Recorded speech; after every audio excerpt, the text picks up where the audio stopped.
மறைந்த Malaya communist கட்சியின் தலைவர் சிங்பெங்குடன் தங்களை தொடர்பு படுத்தியதற்காக டிஏபி மூத்த தலைவர்கள் மூவர் கொடுத்த அவதூறு வழக்கில் பாஸ் கட்சியின் நாடாளுமன்ற உறுப்பினர் சித்தி மஸ்தூரா முகமது தோல்வி கண்டுள்ளார். அம்மூவருக்கும் மொத்தமாக 7,50,000 ரிங்கேட் இழப்பீடாக வழங்க வேண்டும் என பினாங்கு ஜார்ஜ்டவுன் உயர்நீதிமன்றம் உத்தரவிட்டது. குறிப்பாக தான்ஸ்ரீ லிம் கிட் சாங்கிற்கு 3 லட்சம் ரிங்கேட், லீம் குவான் இங்கிற்கு 2,50,000 ரிங்கேட் மற்றும் திரேசா கோக்கிற்கு 2 லட்சம் ரிங்கேட்டை வழங்க உத்தரவிடப்பட்டது. அந்த நாடாளுமன்ற உறுப்பினர் மேற்கண்ட அபராதத்தை செலுத்த தவறினால் ஆண்டுக்கு 5 விழுக்காடு வட்டியும் சேர்த்து வழங்க வேண்டும் என நீதிபதி உத்தரவிட்டார்.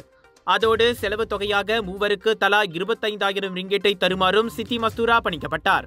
தெலங்கானா குமாமானில் 2023ஆம் ஆண்டு மஸ்தூரா பேசி வைரலான பேச்சுகள் அவதூறு அம்சங்களை கொண்டிருப்பதோடு ஆதாரமற்றவை என நீதிபதி தனது தீர்ப்பில் சுட்டிக்காட்டினார். சித்தி மஸ்தூரா அம்மூவருக்கும் எதிராக தீய எண்ணத்துடன் செயல்பட்டுள்ளார். அவரின் தற்காப்பு வாதங்களும் ஏற்றுக்கொள்ளும்படியாக இல்லை என நீதிபதி கூறினார்.